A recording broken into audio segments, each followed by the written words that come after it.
اعوذ باللہ من الشیطان الرجیم بسم اللہ الرحمن الرحیم۔ حماسہ حسینی باب سوم، 7ویں مجلس۔ مبلغ کے شرائط اور اہل بیت امام حسین علیہ السلام کی دوران اسیری تبلیغ کی تاثیر۔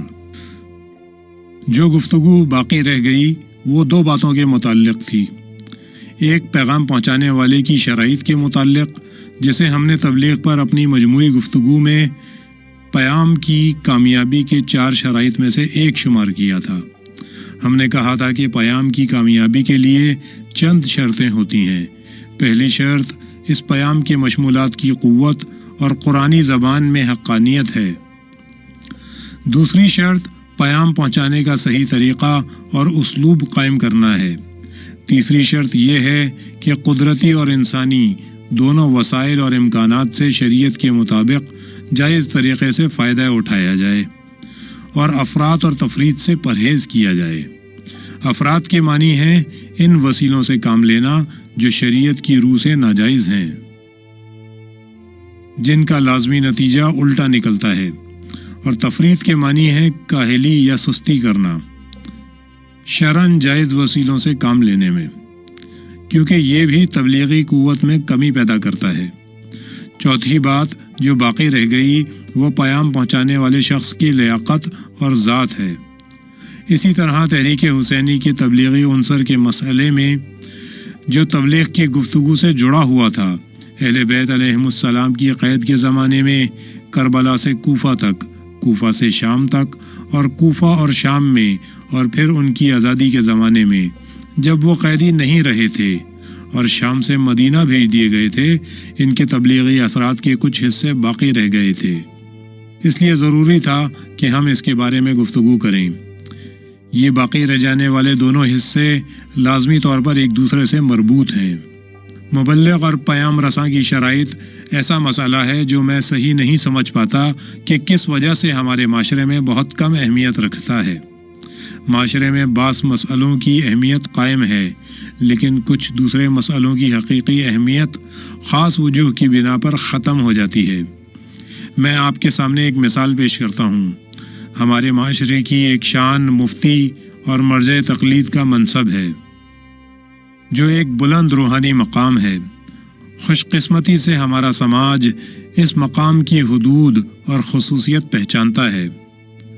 جو کوئی مذہبی معاملات میں قدر دخل دیتا ہے، جس وقت مرجع تقلید کا لفظ سنتا ہے، اس کے ذہن میں فوراً ایک ایسا شخص مجسم ہو کر آ جاتا ہے جس نے کم سے کم 40-50 سال تک اپنی ہڈیاں گھس ڈالی ہوں، تکلیفیں جھیلی ہوں، محنت کی ہو، قرآن، تفسیر، حدیث اور فقہ میں سر کھپایا ہو، برسوں تک اعلی قدر استادوں سے درس لیا ہو، سال ہا سال درس دیا ہو، اور کتابیں تصنیف اور تالیف کی ہوں۔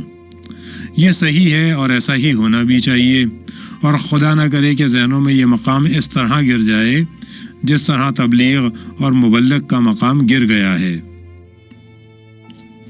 اسلام کے گزشتہ دور میں یہ بات اس طرح نہیں تھی۔ اگر آپ کتب رجال کا مطالعہ کریں گے تو یہ دیکھیں گے کہ علماء کی ایک بڑی تعداد واعظ یا خطیب کے نام سے مشہور ہے۔ خطیب رازی، خطیب تبریزی، خطیب بغدادی، خطیب دمشقی، یہ وہ لوگ ہیں جن کے نام کا جزو خطیب نہیں ہے۔ یہ کیسے لوگ تھے؟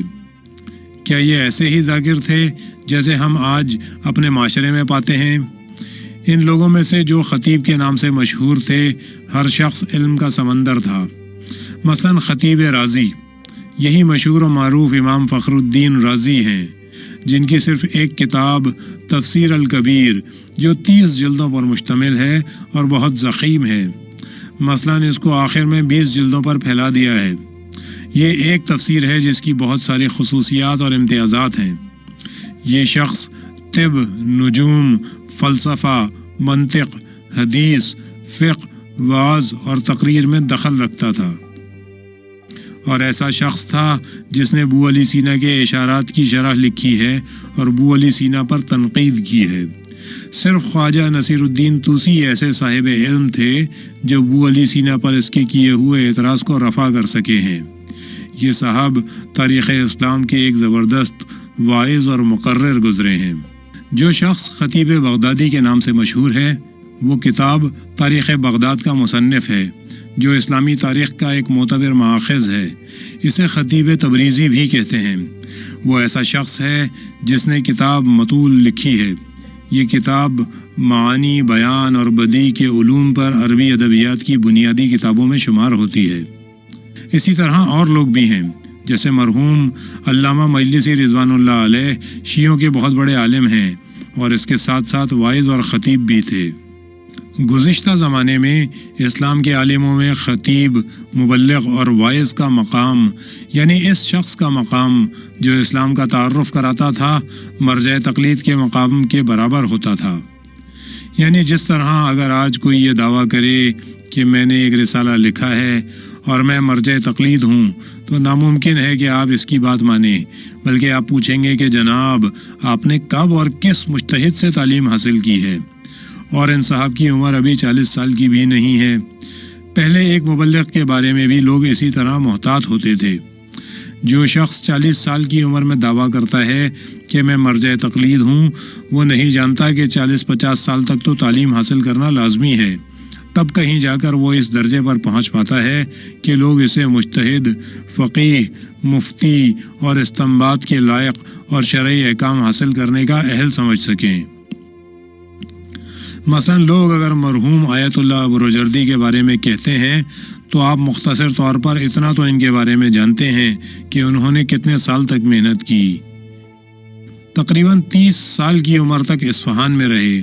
انہوں نے اس شہر کے بڑے بڑے استاد دیکھے، فقہ، اصول، فلسفہ اور منطق پڑھا۔ اصفہان میں ایک محقق استاد رہ کر مقام اجتہاد تک پہنچ چکے ہیں۔ نجف جاتے ہیں، مرحوم آیت اللہ اخوند خراسانی کے درس میں شامل ہوتے ہیں اور برسوں ان کے بہترین شاگرد کی حیثیت سے رہتے ہیں۔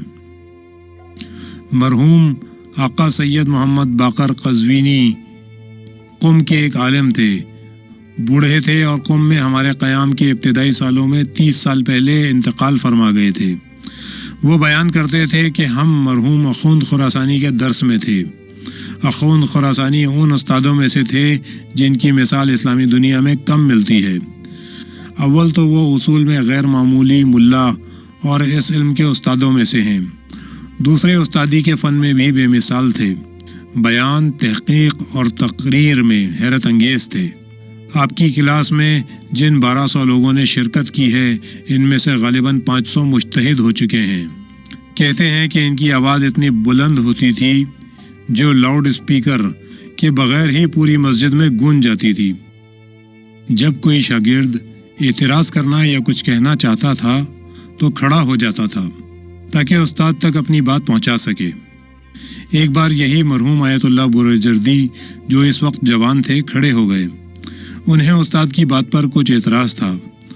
اپنی بات کہی۔ وہ بھی بہت خوش بیان تھے۔ ہم نے انہیں ان کی پیری میں دیکھا۔ ان کی زبان میں ذرا لکنت تھی، لیکن کہتے ہیں کہ جوانی میں خوب تھے۔ مرحوم اخوند نے فرمایا، ایک بار پھر کہو۔ انہوں نے دوبارہ کہا۔ اخوند نے سمجھ لیا کہ سچ کہتا ہے، اس کا اعتراض درست ہے۔ فرمایا، الحمدللہ میں نے مرنے سے پہلے اپنے شاگرد سے فائدہ اٹھا لیا۔ پھر یہ شخص نجف اشرف میں چند سال رہنے کے بعد ایران واپس آ جاتے ہیں۔ کیا اس وقت مرجع تقلید کے مقام تک پہنچ جاتے ہیں؟ نہیں، پھر مزید 30 سال تک برابر محنت کرتے ہیں۔ مجھے سن 1322 ہجری شمسی میں خدا نے یہ توفیق دی کہ میں ان کی خدمت میں بروجرد پہنچا۔ وہ 1323 شمسی کے جاڑوں میں قم آ گئے تھے، لیکن 1322 شمسی میں ابھی بروجرد میں ہی تھے۔ شعبان کا مہینہ تھا۔ جب 15 تاریخ شعبان کی آئی تو سنت کے مطابق جو درس دے رہے تھے، مکاسب کا درس خارج، روک دیا۔ آپ نے کہا کہ میں چاہتا ہوں کہ ان 15 دنوں میں ہم ایک چھوٹی سی گفتگو کر لیں۔ مجھے یاد ہے کہ انہوں نے مسیحیت پر گفتگو کی پیشکش کی اور کہا کہ اس مسئلے کا 40 سال سے کچھ قبل جب میں اصفہان میں تھا ایک بار مطالعہ کیا تھا۔ اس پر تحقیق کی تھی اور لکھا تھا۔ لکھا ہوا میرے پاس موجود ہے اور اس کے بعد سے میں نے اس کی طرف رجوع نہیں کیا ہے۔ اب میں چاہتا ہوں کہ اپنی تحریر نہ دیکھوں بلکہ نئے سرے سے مطالعہ کروں اور اس کے بعد ان تحریروں کو دیکھوں کہ اس وقت سے کوئی فرق آیا ہے یا نہیں۔ 10-15 دن کی گفتگو کے بعد جا کر وہ اپنی تحریریں لے آئے۔ جس وقت پڑھا تو دیکھا کہ وہ تمام باتیں جو آج ان کے ذہن میں آئی تھیں 40 سال پہلے بھی ان کا ذہن ان باتوں تک پہنچ گیا تھا۔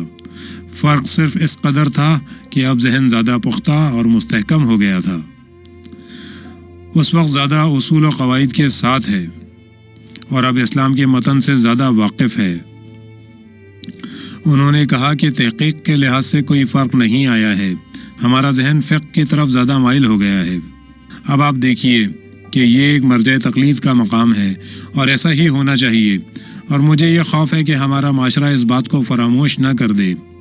لوگ بے صلاحیت لوگوں کو قبول کر لیں، لیکن یہ مقام محفوظ ہے اور محفوظ ہونا چاہیے۔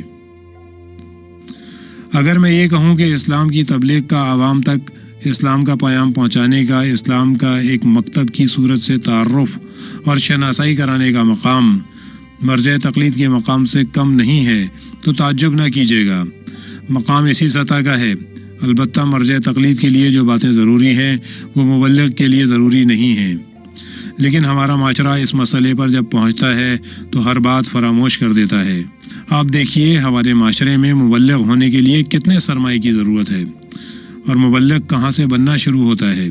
اگر کسی کی آواز اچھی ہو اور 4 شعر پڑھ سکتا ہو تو وہ دھیرے دھیرے ایک مداح بن جاتا ہے، ممبر کے پاس کھڑا ہو کر قصیدہ اور مرثیہ پڑھنے لگتا ہے۔ پھر آپ دیکھیں گے وہ ایک چھوٹی سی شال سر پر لپیٹ کر آ گیا اور ممبر کی پہلی سیڑھی پر بیٹھ گیا۔ مدتوں اسی طرح سے تقریر کرتا رہتا ہے۔ اس کے بعد کتاب جودی جوہری جامع تفصیل سے کوئی حکایت، کوئی قصہ سناتا ہے، یا کسی کے بقول صدر الواعظین سے نقل کرتا ہے۔ جب آپ اس سے پوچھتے ہیں کہ کہاں سے نقل کر رہے ہو تو وہ کہتا ہے صدر الواعظین یا لسان الواعظین سے۔ ہر شخص یہ سوچنے لگتا ہے کہ صدر الواعظین نامی بھی کوئی کتاب ہوگی، لیکن جب ہم غور کرتے ہیں تو یہ سمجھ پاتے ہیں کہ وہ کہنا چاہتا ہے میں نے دوسروں کے سینے سے، دوسروں کی زبان سے سنا ہے، کچھ اس سے لیا کچھ اس سے لیا، جھوٹ سچ۔ اسے اس بات کا بالکل پتہ ہی نہیں کہ بات واقعی کیا ہے، کیا قصہ ہے۔ دھیرے دھیرے وہ ممبر کی سیڑھیاں طے کرتا ہے اور نچلی سیڑھی سے ایک سیڑھی اوپر آتا ہے، رفتہ رفتہ اور اوپر آتا ہے اور عوام کا مجمع لگا لیتا ہے۔ بانیان مجلس فقط ایک بات پر زور دیتے ہیں اور اسے مجمع کھینچنا ہے کہ کون شخص بہتر مجمع لگا سکتا ہے۔ آخر یہ مجمع اکٹھا کرنا صرف گنتی گننے والی بات ہے۔ یہ تو دیکھیے کہ وہ مجمع کھینچ کر کیسی باتیں کرتا ہے۔ یہ اسلام سے بددیانتی ہے، بے ایمانی ہے کہ ایک دلکش اور سریلی زبان سے گفتگو ہو۔ یہ عام قاعدہ ہے۔ ہم جہاں جہاں گئے ان میں سے اکثر مقامات پر یہی معیار پایا ہے اور اسی قسم کی باتوں سے موضوع شروع ہوتے ہوئے دیکھا ہے۔ ہمارے حال پر افسوس ہے کہ اس زمانے میں، علم کے اس دور میں، شک اور تردید کے اس زمانے میں، شبہ کے اثر میں، اس زمانے میں جب کہ اسلام کے خلاف اتنی باتیں کہی جا رہی ہیں، کوئی دن ایسا نہیں جاتا جب آدمی اخباروں یا رسالوں میں اسلام کے خلاف کوئی بات نہ دیکھتا ہو یا ریڈیو کے مقالات میں نہ سنتا ہو۔ اخباروں میں محبت کے لفظ کے لیے فضا کیوں بنایا گیا ہے؟ ایسے وقت میں تو تمہیں لازم ہے کہ ہوشیار رہو، اپنی بات اچھی طرح بیان کر کے دلیل لا سکو، بحث و مباحثہ کرو۔ اگر گزرے وقتوں میں مبلغ کے لیے حالات سنگین اور مشکل تھے تو ہمارے زمانے میں وہ حالات 10 بلکہ 100 گنا مشکل ہو گئے ہیں۔ مبلغ کے لیے پہلی شرط اپنے مکتب سے واقفیت ہے، پیام کی ماہیت سے آگاہی ہے، یعنی جو شخص سماج تک پیام پہنچانا چاہتا ہے اس کے لیے لازم ہے کہ اس پیام کی ماہیت سے واقف ہو۔ یہ سمجھ لینا چاہیے کہ اس مکتب کا مقصد کیا ہے، اس مکتب کے اصول اور ستون کون کون سے ہیں، اس مکتب کی راہ کون سی ہے اور کہاں جاتی ہے، اس مکتب کے اخلاق، اقتصادیات اور سیاست کیا ہیں، اس مکتب کے معارف کیا ہیں، اس مکتب کی توحید اور معاد کیسی ہے، اس مکتب کے احکام اور دستور کیا ہیں؟ پیام کو خود جانے اور سمجھے بغیر کیا کوئی اسے لوگوں تک پہنچا سکتا ہے؟ یہ تو وہی بات ہوئی کہ ہم کہیں کہ ایک شخص مرجع تقلید ہے چاہے اس نے فقہ ہی نہ پڑھا ہو۔ یہ کیسے ہو سکتا ہے کہ ایک شخص مرجع تقلید ہو، وہ فقہ کی روح سے فتویٰ دینا چاہے لیکن فقہ اس نے پڑھا ہی نہ ہو؟ یا جیسے ایک شخص طبیب بننا چاہے لیکن اس نے علاج کا علم ہی نہ پڑھا ہو۔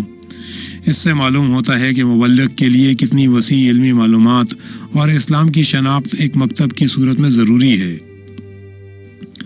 اسلام خود ایک مکتب ہے، ایک جسم ہے، ایک متناسب مجموعہ ہے، یعنی ایک ایک جز کر کے بھی شناخت کا کوئی فائدہ نہیں ہے، بلکہ ہمیں چاہیے کہ اس کے تمام اجزاء پر مشتمل اس کے پورے جسم کو کلی اور مجموعی طور پر پہچانیں۔ اسلامی مسائل کے بارے میں ہمارا اندازہ صحیح ہونا چاہیے۔ ایک جسم میں محض تنہا ایک عضو کی کوئی قیمت نہیں ہوتی۔ انسان کے جسم میں ہاتھ، پاؤں، ناک، آنکھ، کان، اندرونی اعضاء جیسے معدہ، آنت، دل اور مغز ہر ایک عضو ہے، لیکن جسم میں ان اعضاء کی قیمت ایک جیسی نہیں ہے، اگرچہ ان میں سے ہر ایک اپنی جگہ لازم اور ضروری ہے۔ یکساں ہے کہ اگر ضرورت پڑے تو ان میں سے ایک عضو کو دوسرے عضو پر قربان کر سکتے ہیں۔ ہم کس عضو کو کس عضو پر قربان کرتے ہیں؟ کیا اگر ضرورت پڑی تو دل کو ہاتھ پر فدا کر دیں گے یا ہاتھ کو دل پر قربان کریں گے؟ واضح ہے کہ ہاتھ کو دل پر قربان کریں گے، کیونکہ آدمی ہاتھ کے بغیر تو زندہ رہ سکتا ہے لیکن دل کے بغیر زندہ نہیں رہ سکتا۔ جگر یا مغز اور اعصاب کے بغیر زندہ نہیں رہ سکتا۔ اسلام بھی اسی طرح ہے۔ یہ خود ایک بحث ہے، اہم اور مہم کے نام سے۔ پیام پہنچانے والے کے لیے دوسری شرط ایک تو تبلیغی وسائل کو کام میں لانے کی مہارت اور دوسرے ان سے واقفیت ہے، یعنی وہ جان لے کہ کن اوزاروں سے کام لے اور کن سے کام نہ لے، بلکہ قدرتی آلات کے لحاظ سے کون کون سے اوزار رکھے اور کون سے نہ رکھے۔ آج سے تقریباً 12 سال پہلے میں نے ممبر و خطابہ کے عنوان سے کچھ تقریریں کی تھیں جو گفتار عاشورہ کے نام سے کتابی شکل میں چھپ چکی ہیں۔ میں نے اس میں بحث کا ایک سلسلہ چھیڑا ہے۔ تقریر کے متعلق علماء نے کتاب لکھی ہے۔ دراصل خطابت اپنی جگہ ایک فن ہے۔ ظاہراً جس نے اس فن پر سب سے پہلی کتاب لکھی وہ ارسطو ہے۔ مسلمانوں نے جب ارسطو کی کتابوں کا ترجمہ کیا تو خطابت کو منطق کا حصہ قرار دے دیا۔ بعد میں تقریر کے متعلق بہت کچھ کہا گیا۔ تقریر کے بارے میں لکھی ہوئی ابو علی سینا کی کتاب 500 صفحات پر مشتمل ہے۔ وہ اس میں مقرر کی شرائط کے متعلق کہتا ہے۔ اس میں شک نہیں کہ مقرر میں کچھ فطری خصوصیات بھی ہونی چاہیے، مثلاً خوش بیانی اور قدرت بیان، اور یہ خود اپنی جگہ اللہ کی نعمتوں میں سے ایک نعمت ہے، اور تبلیغ کے لیے یہ قدرتی ہنر رکھنا لازم ہے۔ آپ نے حضرت موسیٰ بن عمران علیہ السلام کا رسالت پر مبعوث ہونے کا قصہ سنا ہوگا۔ 10 سال کے بعد وہ دوبارہ مصر واپس آنا چاہتے ہیں۔ بیوی کے ساتھ سفر کرتے ہیں۔ برسات کی اندھیری رات ہے۔ بیوی درد ذہن میں مبتلا ہیں۔ ہوا بھی سرد ہے، اس لیے بیوی کے لیے گرمی مہیا کرنا ضروری ہے، لیکن اس کا کوئی وسیلہ نہیں ہے۔ یکایک اس بیابان میں ایک جگہ روشنی نظر آتی ہے۔ وادی طور، وادی سینا میں۔ سوچتے ہیں آگ ہے، وہاں جاتے ہیں، معلوم ہوتا ہے آگ نہیں ہے، یہ واقعہ کچھ اور ہی ہے۔ وہیں اور اسی وقت موسیٰ علیہ السلام بن عمران نبوت پر مامور ہو جاتے ہیں۔ آواز آتی ہے کہ تم اس وقت سے ہمارے رسول ہو، یعنی خدا کے مبلغ ہو، ہمارا پیام فرعون اور اس کے حمایتیوں تک پہنچاؤ۔ موسیٰ علیہ السلام جانتے ہیں کہ مبلغ کے لیے کچھ شرائط ضروری ہوتی ہیں۔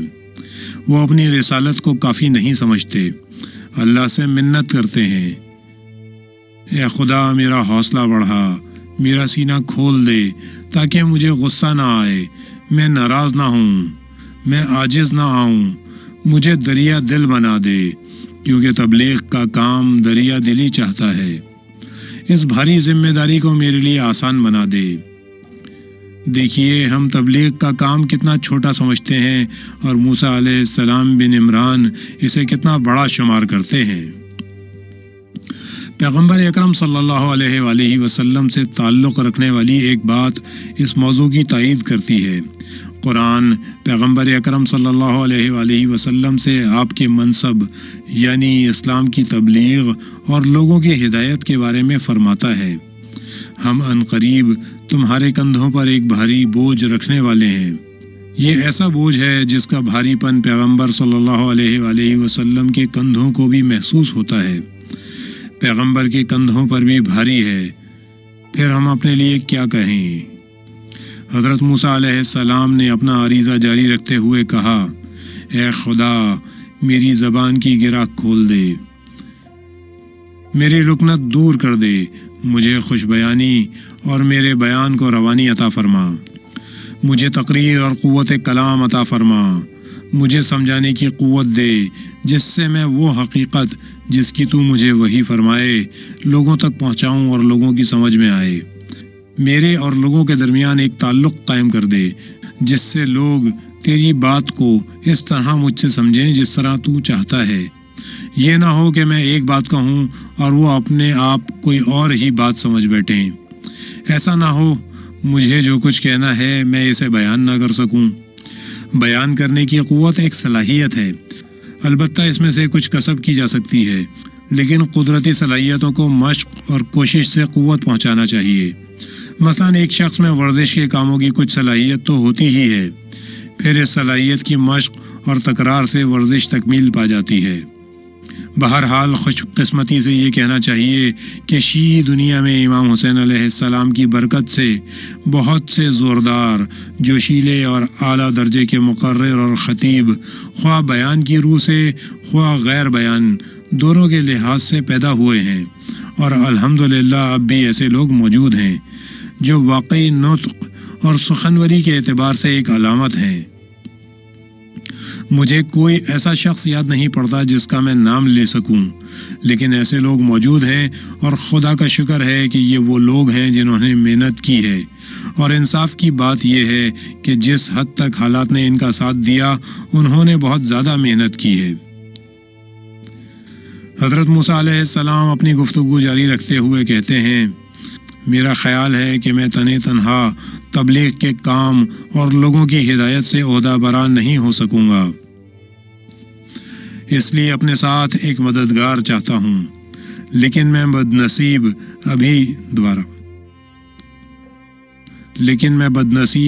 ابھی تک ایسا محسوس نہیں کرتا۔ میں ابھی تک سوچتا ہوں کہ میں تنہا کافی ہوں۔ ہمکار ساتھی کسے کہتے ہیں؟ ہم فکر یکساں سوچنے والے کسے کہتے ہیں؟ ہم گام یعنی ساتھ ساتھ چلنے والا کسے کہتے ہیں؟ میں تو اکیلا ہی کام کروں گا۔ لیکن حضرت موسیٰ علیہ السلام کہتے ہیں، اے خدا یہ تبلیغ کا کام ہے، ہدایت کا کام ہے، لوگوں کی تربیت دینے کا کام ہے، میں پیغمبر اکیلا یہ کام انجام نہیں دے سکتا۔ اے خدا میرا شریک، ایک معاون، ایک مددگار بھیج۔ نامزد بھی کرتے ہیں، میرا بھائی ہارون ہر لحاظ سے لائق ہے، اے خدا اسے میری مدد کے لیے بھیج۔ کس لیے؟ اپنا اخلاص بیان فرماتے ہیں، اے خدا اس کے سوا میری اور کوئی غرض نہیں ہے کہ میں دنیا میں تیری تسبیح پڑھنے یاد کرنے والوں کی تعداد میں اضافہ کروں، دنیا میں حق پرستوں کی تعداد بڑھاؤں، اسی لیے میں تجھ سے یہ تقاضا کر رہا ہوں اور تجھ سے یہ کمک چاہتا ہوں۔ قرآن پیغمبر اکرم صلی اللہ علیہ وآلہ وسلم کے بارے میں بھی یہی باتیں بیان کرتا ہے، لیکن تکمیل پا جانے والی باتوں کی طرح۔ حضرت موسیٰ علیہ السلام کے سلسلے میں ان کی تمنا کی صورت میں بیان کرتا ہے جو یقیناً قبول ہو گئی۔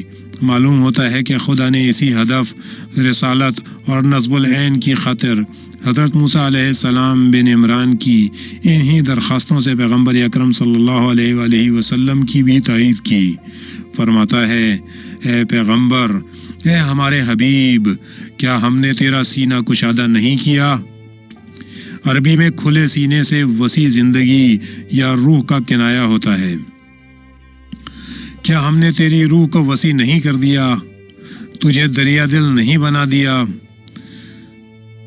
وزر یعنی بھاری بوجھ، گناہ کو بھی بھاری بوجھ کہتے ہیں۔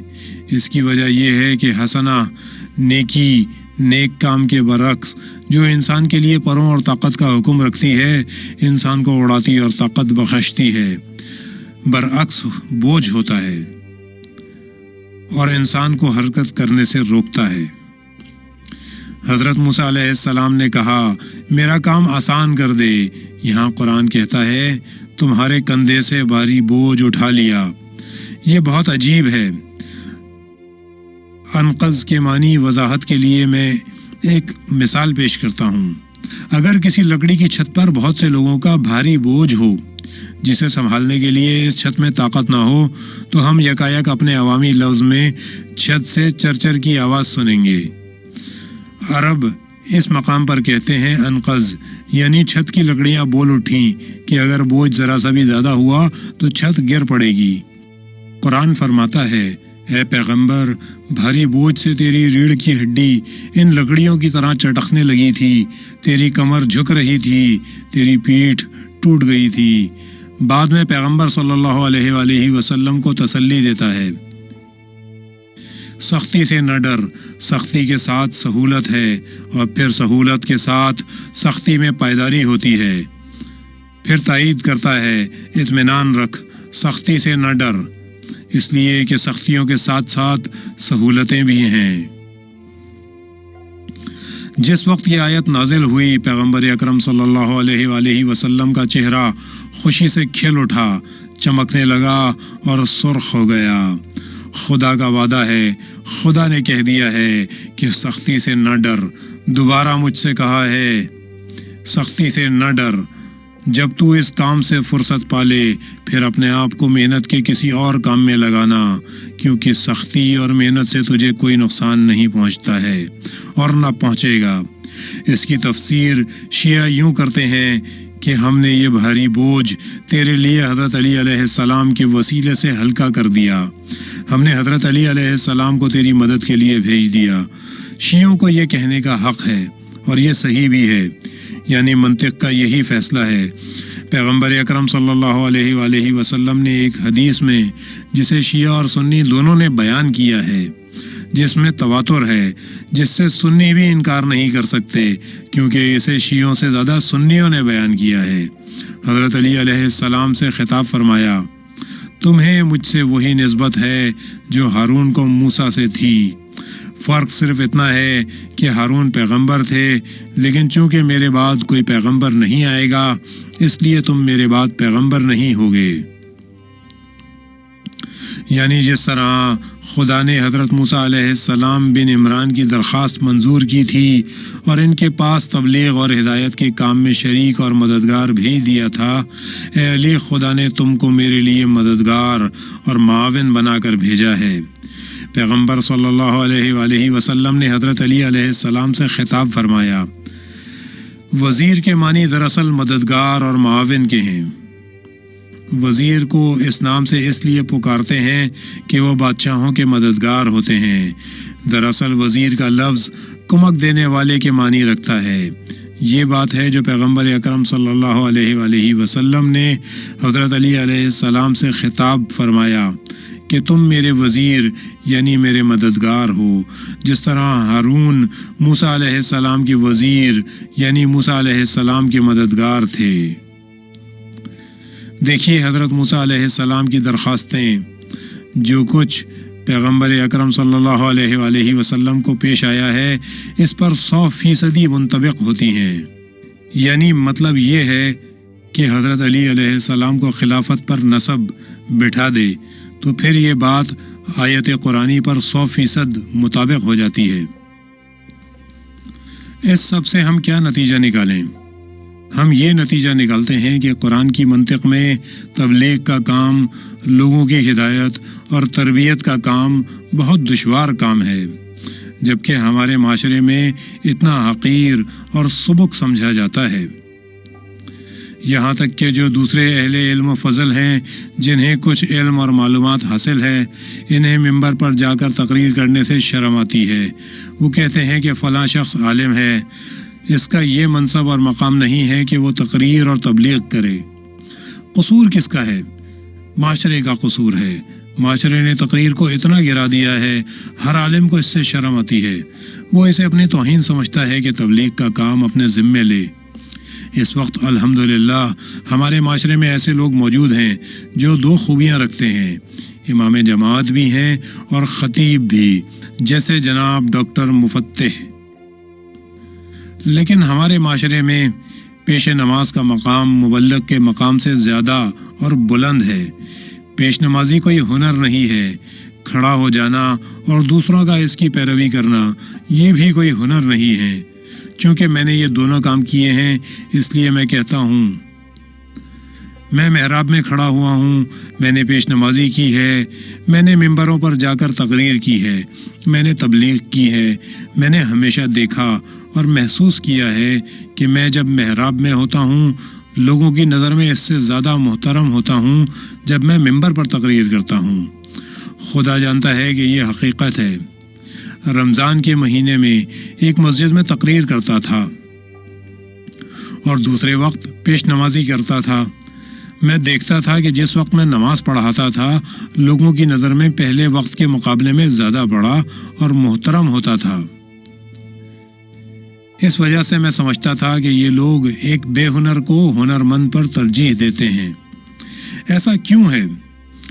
ہم عوام الناس خود ہی ہیں جو اس عظیم اور بلند مقام کو نیچے گراتے ہیں۔ پیغمبر اکرم صلی اللہ علیہ وآلہ وسلم خود ہی مبلغ تھے، واعظ تھے، تقریر کرتے تھے۔ شروع میں ممبر نہیں تھا، ایک کھمبا تھا جس سے رسول اکرم صلی اللہ علیہ وآلہ وسلم کھڑے کھڑے ٹیک لگا لیا کرتے تھے اور لوگوں کو واعظ فرمایا کرتے تھے۔ بعد میں آپ نے حکم دیا تو ایک ممبر بنایا گیا اور اس کے بعد جاتے اور ممبر پر بیٹھ جاتے تھے۔ البتہ آج کل کے ممبر پیغمبر صلی اللہ علیہ وآلہ وسلم کے ممبر جیسے نہیں ہیں۔ نہج البلاغہ کا بیشتر حصہ حضرت علی علیہ السلام کے خطبات ہیں جو ممبر سے دیے گئے ہیں۔ حضرت علی علیہ السلام کی کتاب نہج البلاغہ کے 3 حصے ہیں: تقریریں، خطوط اور مختصر جملے۔ آپ علیہ السلام نے مختصر جملے مختلف موقعوں پر کہے ہیں۔ نہج البلاغہ کی 1/3 ضخامت خطوط کے مجموعے اور مختصر جملوں پر مشتمل ہے۔ نہج البلاغہ کے 2/3 حصے میں مولا علیہ السلام کی تقریریں ہیں۔ پھر بھی یہ مولا علیہ السلام کی تمام تقریریں نہیں ہیں، بلکہ سید رضی کے قول کے مطابق تقریروں کے اقتباسات ہیں، یعنی منتخب ہوئے حصے ہیں، ورنہ تقریریں تو ان سے کہیں زیادہ ہیں۔ مسعودی جو سید رضی سے 100 سال پہلے گزرا ہے، اپنی بہت معتبر کتاب مروج الذہب میں، جو تاریخ اسلام کا نہایت معتبر ماخذ ہے، لکھتا ہے کہ اس وقت حضرت علی علیہ السلام کی تقریباً 480 تقریریں لوگوں کے پاس موجود ہیں، جبکہ نہج البلاغہ میں صرف 200 تقریریں ہیں۔ پھر یہ تعداد بھی سید رضی کی منتخب کی ہوئی ہے، جس کے بہت سے حصے بھی انہوں نے چھوڑ دیے ہیں۔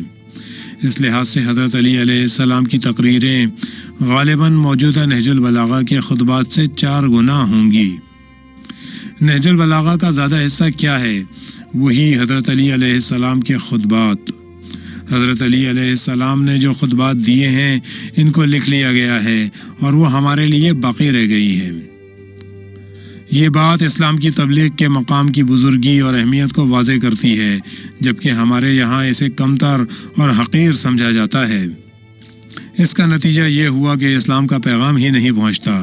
ہم نے خود ہی اپنی بات بگاڑ لی ہے۔ جب معاشرے کی یہ حالت اور یہ صورت ہو گئی کہ ہر عالم اپنی حیثیت اور مقام کو بچانے کے لیے، اب یہ عذر صحیح ہے یا نہیں مجھے اس سے غرض نہیں، آخر معاشرتی بہاؤ اپنا کام کرتا ہے۔ خطابت کرنے، لوگوں کو تبلیغ اور ہدایت کرنے اور تبلیغ دینے سے گریز کرے تو ہدایت اور ارشاد کا کام ایسے لوگوں کے ہاتھ پڑ جاتا ہے جن میں کسی قسم کی صلاحیت نہیں ہوتی اور جن کا کام جودی اور جوہری سے شروع ہوا ہے۔ کیا اس وقت کا انتظار کیا جا سکتا ہے جب اسلام کا پیام، خدا کا پیام، پیغمبر صلی اللہ علیہ وآلہ وسلم کا پیام، علی علیہ السلام کا پیام، یہ عظیم اور وسیع مکتب جس میں دنیا اور آخرت کے مختلف پہلو موجود ہیں صحیح سلامت عوام تک پہنچ جائے، کتنا غلط انتظار ہوگا۔ جناب زینب سلام اللہ علیہا کا بلند مقام آپ کی تبلیغ سے ابھرا ہے۔ آپ دیکھیے کہ امام حسین علیہ السلام کے اہل بیت علیہ السلام نے کتنی ماہرانہ تبلیغ کی ہے۔ 2-3 نکتے ایسے ہیں کہ جب تک انسان ان پر دھیان نہ دے اور غور نہ کرے اس وقت تک اہل بیت علیہ السلام کی تبلیغ بلکہ در حقیقت ان کے تبلیغی سفر کی قدر و قیمت کا صحیح اندازہ نہیں ہو سکتا۔ حضرت ابا عبداللہ علیہ السلام کا کام ختم ہو چکا تھا، یعنی اس سفر کا انتظام دشمن کے ہاتھوں ہوا تھا۔ یہ سفر دشمن ہی نے کرایا تھا۔ دشمن اپنے خیال خام میں حضرت زینب سلام اللہ علیہ کو ایک اسیر بنا کر بھیجتا ہے، لیکن حقیقت میں وہ ایک مبلغ بھیج رہا ہے۔ ایک نقطہ عرض کرتا ہوں، ہمیشہ جامع بشری میں جابرانہ حکومت ہو یا طاقتور ہو، بالآخر ایک فکری، ایک فلسفی، ایک عقیدتی بنیاد کی نیاز مند ہوتی ہے، یعنی اس کے لیے ایک ایسا اعتقادی نظام ضروری ہوتا ہے جس پر اس کے مالی اور سیاسی نظام اور اس کے موجودہ ڈھانچے کا دار و مدار ہو۔ انسان آخر کار فکر کا محتاج ہوتا ہے۔ جب کوئی صحیح اور صحت مند معاشرہ اپنی جگہ حاکم کے خراب اور ناقص نظام پر غور کرتا ہے تو اس نظام کا باقی رہنا ناممکن ہو جاتا ہے۔ یہی وجہ ہے کہ ہر موجودہ نظام اپنے آپ کو ایک ایسے نظریاتی اور اعتقادی نظام کا محتاج پاتا ہے جو اس کا تکیہ اور سہارا ہو۔ وہ چاہتا ہے کہ وہ نظام ایک فلسفے کی صورت میں ہو، اس میں ایک نظریہ ہو، یا وہ مذہبی شکل میں ہو۔ یزید کی حکومت کسی فکری یا اعتقادی ضمانت اور پشت پناہی کے بغیر، یا کم سے کم عوام کے موجودہ اعتقادات کی توجیہ کیے بغیر اپنا کام نہیں چلا سکتی تھی۔ یہ نہ سمجھیے کہ وہ لوگ اتنے احمق تھے جو یہ سمجھ بیٹھے کہ بات ختم ہو گئی، بلکہ وہ ہر وقت عوام الناس کو بے وقوف بناتے اور انہیں بہت سے نئے افکار کی تلقین کرتے تاکہ لوگوں کے دل کو یہ اطمینان حاصل ہو جائے کہ موجودہ نظام ہی بہترین نظام ہے، اس لیے یہی قائم رہنا چاہیے۔ البتہ مذہبی لوگوں کی جماعت میں اس اسکیم کا رنگ اور صورت مذہبی ہونا چاہیے۔ قاضی شرح سے کس لیے مدد چاہتے تھے؟ تاکہ لوگوں کی فکر ہی بدل دیں، اور بدل دی۔ کربلا میں یہ پروگرام عاشور کے عصر کے وقت تک کامیاب رہا۔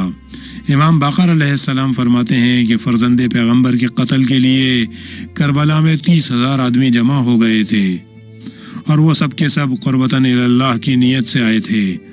حسین بن علی علیہ السلام کو تلواریں مارتے تھے تاکہ بہشت میں جائیں، البتہ فرزدق کی تشریح کے مطابق تھیلیاں رشوت سے بھر دی گئی تھیں، لیکن عوام کو ان باتوں کی خبر ہی نہیں تھی، اس لیے وہ عوام کے فکر کو گمراہ کرتے تھے۔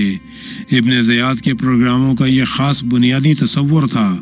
شراب پینے سے اور اس وجہ سے کہ اس کی پیشانی پر کلنک کا ٹیکا لگ رہا تھا، یزید کی لگام چھوٹ رہی تھی اور وہ اپنا باطن آشکار کر رہا تھا۔ اس نے کہا، نشے میں اور سچ، نشے کی حالت میں اس نے سچ کہہ دیا کہ میں کوئی بات قبول نہیں کرتا۔ مستی اس کو بدنام کر رہی تھی، ورنہ وہ خود بھی اسی پروگرام پر عمل کر رہا تھا اور اس سے فائدہ اٹھا رہا تھا۔ ابن زیاد نے حضرت ابا عبداللہ علیہ السلام کی شہادت کے بعد جب لوگوں کو کوفہ میں بڑی مسجد میں جمع کیا تاکہ اس واقعے کی انہیں اطلاع دے، اپنا مذہبی اور مقدسی حلیہ بنا کر کہنے لگا، ہم خدا کا شکر ادا کرتے ہیں جس نے حقیقت کو فتح یاب کیا اور ایک جھوٹے کے بیٹے جھوٹے کو جو لوگوں کو فریب دینا چاہتا تھا مار ڈالا گیا۔ وہ لوگوں سے الہی شکر کہلوانا چاہتا تھا اور غالباً سینکڑوں لوگوں نے الہی شکر کہا بھی۔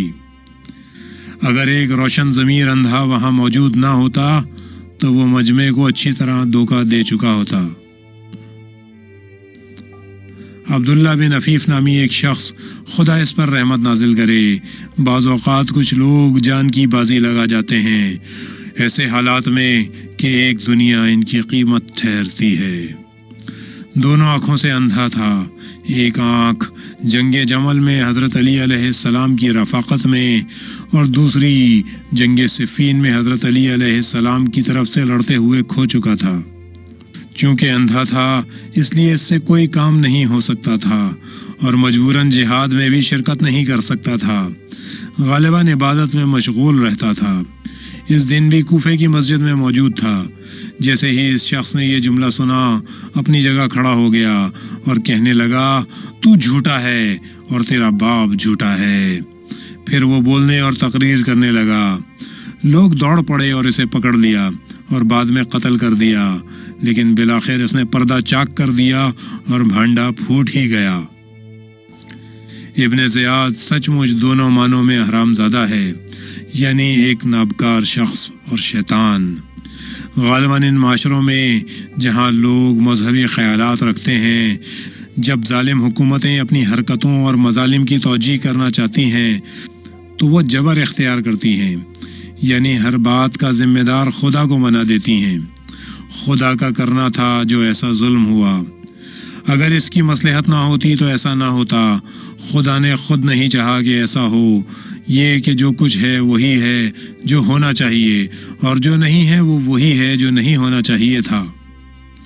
یہ ایک استدلال ہے، جبر پسندی کی منطق ہے، ابن زیاد کی منطق ہے۔ وہ جس وقت حضرت زینب سلام اللہ علیہا کے سامنے آتا ہے فوراً خدا کی طرف مسئلے کو مربوط کرتا ہے کہ یہ جملے بہت معنی خیز ہیں۔ خدا کا شکر ہے جس نے تمہیں شرمندہ کیا، قتل کیا اور تمہاری باتوں کو جھٹلایا، یہی خدا نے چاہا تھا۔ تم نے مسلمانوں کے لیے عجیب فتنہ کھڑا کر دیا تھا۔ خدا کا شکر ہے جس نے تمہیں قتل کیا، خدا کا شکر ہے جس نے تم کو رسوا کیا۔ اس کی منطق میں رسوائی کیا ہے؟ اس کی منطق میں جو شخص بظاہر لڑائی میں شکست کھا گیا وہ رسوا ہو گیا اور اس کا قصہ تمام ہو گیا۔ اگر وہ حق پر ہوتا تو لڑائی میں جیت جاتا، یعنی تمہارا مغلوب ہو جانا اس بات کی دلیل ہے کہ تم جھوٹے ہو۔ جناب زینب سلام اللہ علیہ نے کیا کہا؟ آپ سلام اللہ علیہ نے فرمایا، خدا کا شکر ہے جس نے ہمیں یوں عزت بخشی کہ ہم ہی میں سے اپنے پیغمبر مبعوث کیا اور ہم پیغمبر صلی اللہ علیہ وآلہ وسلم کا خاندان ہے۔ جو لڑائی میں ہار جاتا ہے وہ رسوا نہیں ہوتا، رسوائی کا معیار ہی دوسرا ہے۔ رسوائی کا معیار حقیقت کی تلاش اور حقیقت کی طلب ہے۔ جو خدا کی راہ میں شہید ہوتا ہے وہ رسوا نہیں ہوتا، رسوا وہ ہوتا ہے جو ظلم و ستم کرتا ہے، رسوا وہ ہوتا ہے جو حق سے پھر جاتا ہے۔ رسوا ہونے نہ ہونے کی بنیاد یہ نہیں ہے کہ جو مار ڈالا گیا وہ جھوٹا ہے۔ سچے جھوٹے ہونے کا معیار خود انسان ہوتا ہے، انسان کا نصب العین ہوتا ہے، انسان کا قول و فعل ہوتا ہے۔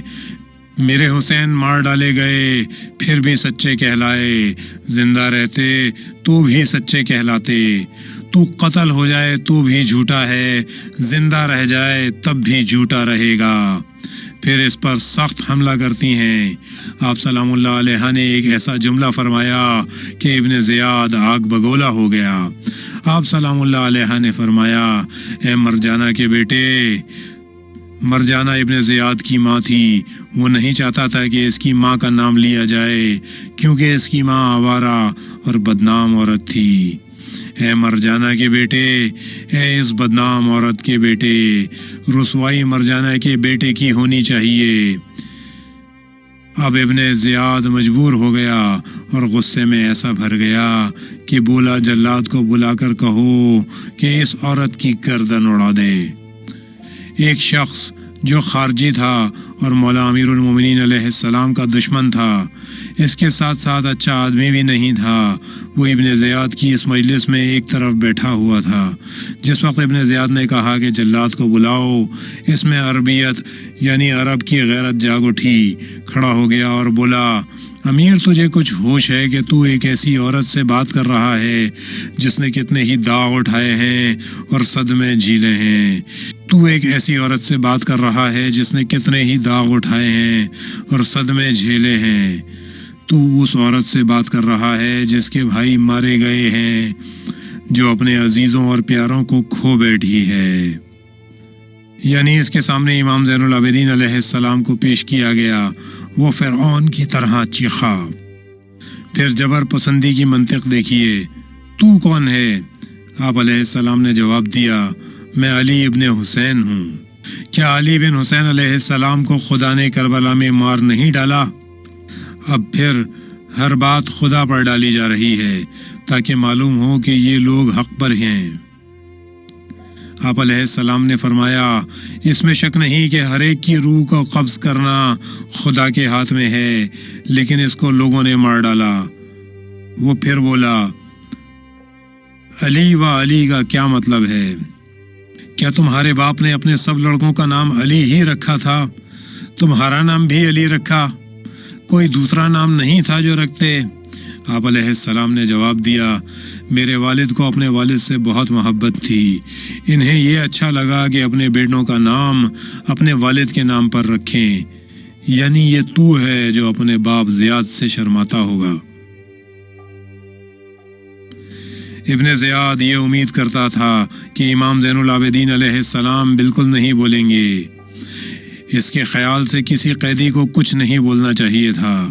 جس وقت وہ آپ سے کہتا ہے کہ یہ خدا کا کام تھا تو اس کے نزدیک آپ علیہ السلام کو کہنا چاہیے تھا، ہاں خدا کا کام تھا، یہی مقدر ہو چکا تھا، یہ ممکن ہی نہیں تھا کہ ایسا نہ ہو وغیرہ وغیرہ۔ لیکن جب اس نے دیکھا کہ امام زین العابدین علیہ السلام ایک قیدی اس طرح باتیں کرتا ہے تو کہنے لگا، تم میں اب بھی جان باقی ہے، تم اب بھی سانس لیتے ہو، تم اب بھی میرے مقابلے میں گفتگو کرتے ہو، جلاد آ اور اس کی گردن مار دے۔ لکھا ہے کہ جب اس نے جلاد سے یہ کہا کہ اس کی گردن مار دے تو اس وقت حضرت زینب سلام اللہ علیہا اپنی جگہ کھڑی ہو گئیں اور امام زین العابدین علیہ السلام کو لپٹا کر بولیں، خدا کی قسم تم اس کو اس وقت تک نہیں مار سکتے جب تک زینب کی گردن نہ مار دو۔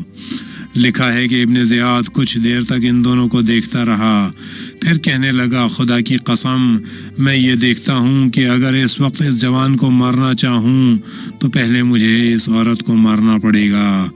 چنانچہ اس نے درگزر کیا۔ اہل بیت علیہ السلام کی ایک خصوصیت یہ تھی کہ انہوں نے جبر پسندی کی اس منطق کے خلاف کہ دنیا میں جبر ہے اور جبر ہی انصاف ہے، جہاد کیا۔ یعنی اس دنیا میں انسان کا ایسا کوئی فریضہ نہیں ہے کہ وہ تبدیلی یا انقلاب لائے، جو کچھ ہے وہی ہے جو ہونا چاہیے، اور جو نہیں ہے وہی ہے جو نہیں ہونا چاہیے، اور یوں انسان کا کوئی کردار نہیں ہے۔ لا حول ولا قوة الا باللہ العلی العظیم، وصلی اللہ علی محمد وآلہ الطاہرین۔